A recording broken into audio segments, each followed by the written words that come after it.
Hi guys. Hello everyone. Good evening and welcome. So this is IPMAT Verbal Ability. My name is Abhilasha. And of course, I will take you through some Para Jumbles today. So without any further ado, I hope I am audible and visible. If you can see me and hear me, you can quickly give me a yes or no. And then accordingly, I will start, right? Am I audible? And am I visible? That's all you need to check for me, right? Also, if you're here, then can you please like the session? Also, share the session with your friends and families or your classmates or whoever else is preparing so that they can also take advantage of this lovely session. And also remember to hit the subscribe button because, of course, when you subscribe, we get that advantage of participating in the chat together, right? So that's that. All right, let's get started. We've got some para jumbles. Okay, so what is a para jumble, guys? Let's first understand that. The first thing first. So a para jumble essentially is you've got 4 sentences in a jumbled order and your task is to put them into a coherent paragraph. So you're supposed to be arranging them into a logical, meaningful paragraph. Now the question is evaluating what your ability to recognize what's the theme, what's the logical flow, what's the chronological flow, your ability to identify cohesion and continuity, if a sentence will end, if a sentence will continue, how, your ability to identify cause, effect, and premise conclusion links, your ability to identify pronoun and connectors, how your conjunctions will connect, how your pronouns will connect, how you will find a pronoun antecedent, and such like things. So, parajumbles essentially is English, but with a lot of reasoning thrown in. Now, how would you approach your parajumbles? Here are the core ideas behind that. Okay. So very simply, first, always try and identify the opening sentence. Now, the opening sentence will generally introduce the main topic. It will not refer to a previous idea. Obviously, it cannot refer to a previous idea because it's a start of a paragraph, so it should have a new idea. Avoid pronouns like this, that, these, such, he, she. Any pronoun that needs an antecedent, generally the first sentence will not have it. The opening sentence generally gives you definitions of words, it gives you problems, it gives you a background, some sort of a context setting is done in the opening sentence. So your task is always to identify that first sentence, the opening sentence. Remember, the problem statement can be right in the beginning. The universal statement, the general statement, what you say, what is referring to everything, or a sentence that is very broad, will generally be the beginning sentence, right? You always start from the top of the funnel, which is the widest, and then you go to the narrowest ideas, right? So this, the most general, the most universal sentence will come right in the beginning. And then what you do is you start creating pairs of sentences, right? What is a pair of sentences that will necessarily go together? So some sentences will go together because there is some sort of a connection, right? Now we know that pronouns are very good keys for this. A lot of times a pronoun, remember the pronoun antecedent rule says that a pronoun will always refer to a noun before it, right? So let's say a sentence starts with a pronoun. You know there has to be a sentence prior to that which will have the antecedent noun. So for example, if I have a sentence which has an it and then I look for the antecedent, the movement. So this becomes a sequence. Then a lot of times a cause will lead to an effect. So there is a causal relationship. Now, causal relationships can be identified and those sets can be created. How do we identify the causal relationship? By words such as if then, when then, right? Since, because, as, for. These tell you the causes, right? The effects can be As a result, as a consequence, consequently, right? Therefore, thus, that's why, right? These are all cues. They tell you that, okay, the next sentence, something has led to, okay. So these tell me that there is a causal relationship here. So you try and identify whatever is the causal relationship and then take it forward from there.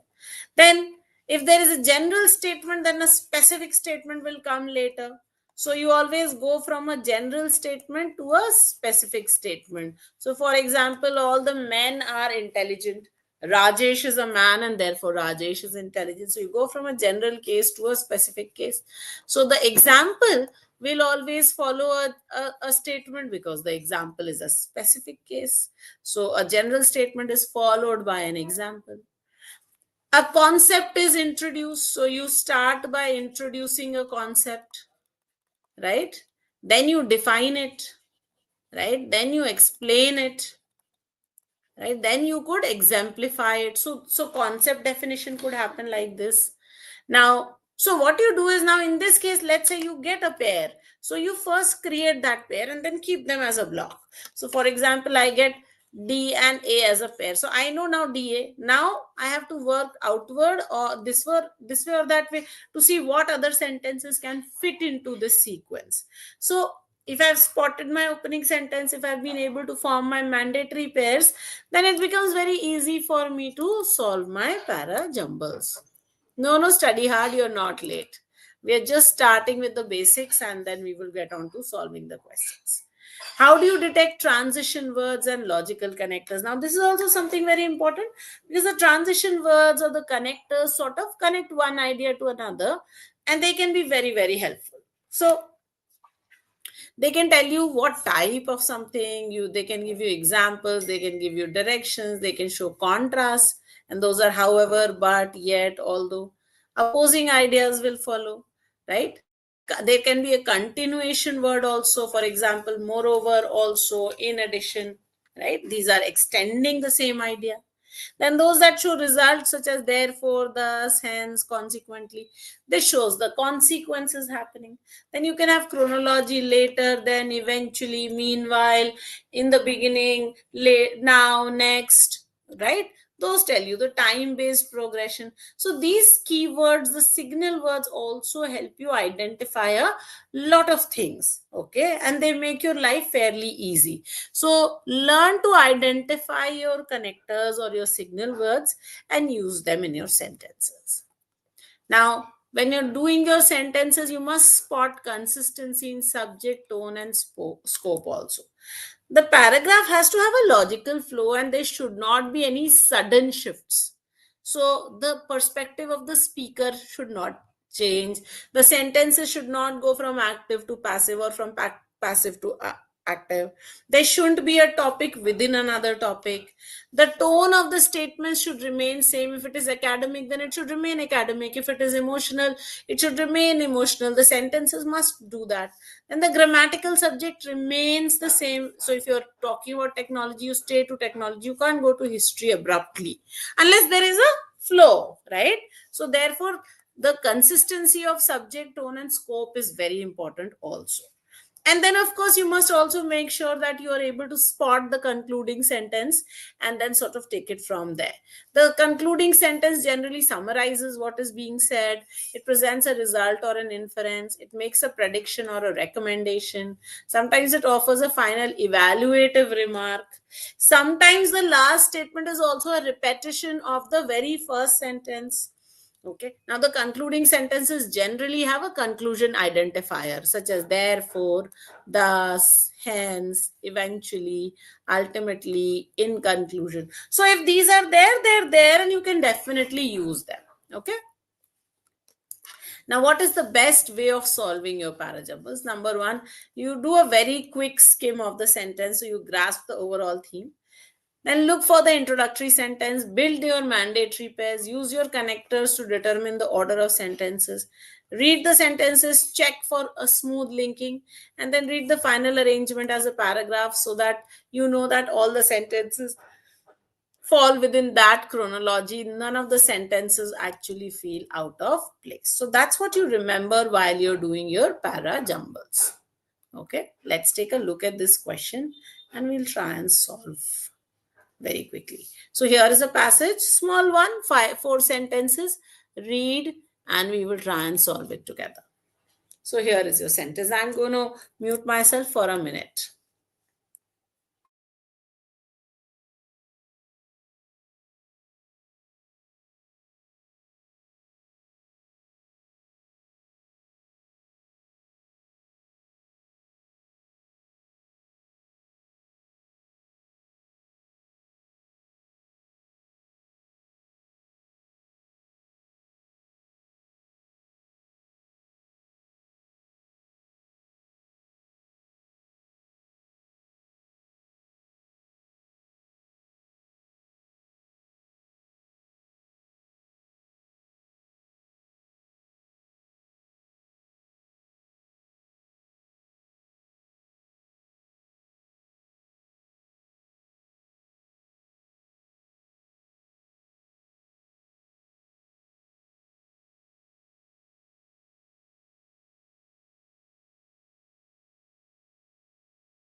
I just realized that I have spoken the entire thing without using by shutting down the mic. So let me quickly explain myself again. So if you look at this set, the very clearly we started with Cyclone Ditwa in Sri Lanka. So the key was we started at Sri Lanka. Then it went to Chennai. So it went to Tamil Nadu where it was Chennai. Then the climate crisis is affecting all of these. And finally we talk about what happens in Thailand. So 4, 3, 2, 1. That's the correct sequence. All right, let's do the next one. Okay, here's the second set. To understand minds, we need to grasp first how we become minds. Why? Because our cells solve the biggest and most urgent problem of this great and mysterious adventure called life without a brain. And before we had a brain, how to stay alive. Humans are living creatures, and living creatures are self organizing biological systems whose bodies constantly perform the humble yet essential basic task of keeping track of self related information, processing to secure survival. We need to start with the cells that compose our humble toes before zooming into the mystery of the brain. So let's find out what the sequence is.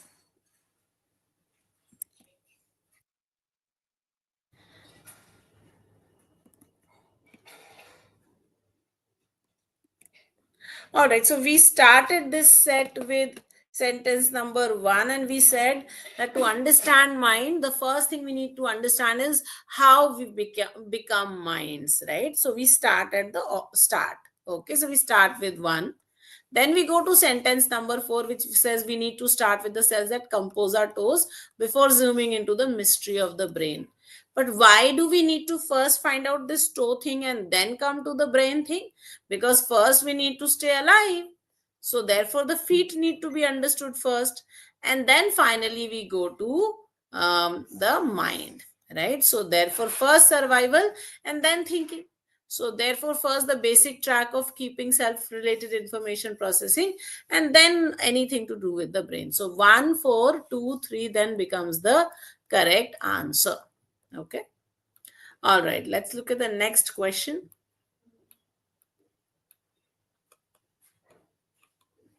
Have I missed one of the questions? All right. Here's the question number 4. My bad. I think somehow I've managed to miss one question, but that's okay. So, war is as old as humanity. Long before it became a matter of law or strategy, it was written into our myths and instincts. The urge to dominate, the struggle for survival, the fall from paradise into conflict. The photographs of Hiroshima's ruins, the televised images from the Vietnam War, the viral pictures from Bucha massacre in Ukraine, and the latest live stream bombardments of Gaza all make clear what earlier generations could more easily conceal or forget. And as the author Robert Adry has mentioned this, we are not only animals, now we are armed ones. Okay. So what sequence should we take for this? Come on, guys.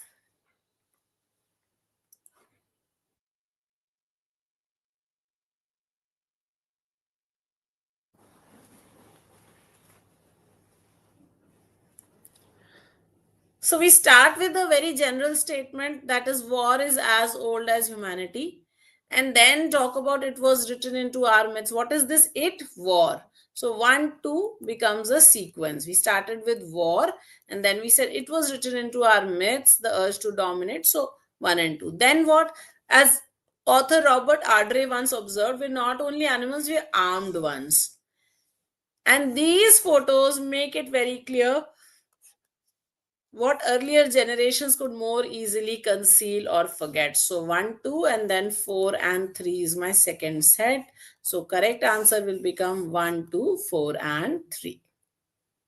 All right, let's look at question number 5. Take a minute, read it, and then we will discuss this. So sorcery often signals that a disturbance has occurred and that balance need to be restored. In Amazonian words, however, they represent, who is this they? Represent an important part of holistic theories of health, emotion, and power. Many Amazonian cultures hold tranquility and harmony as core values of society, and ayahuasca has been used to help restore balance within, for example, a village, a family, or the wider ecology.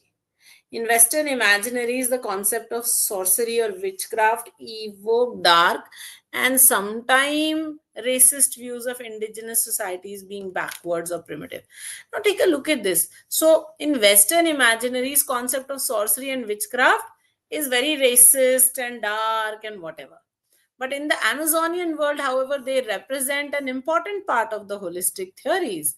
So 4 and 2 sort of form a pair, right? Isn't it?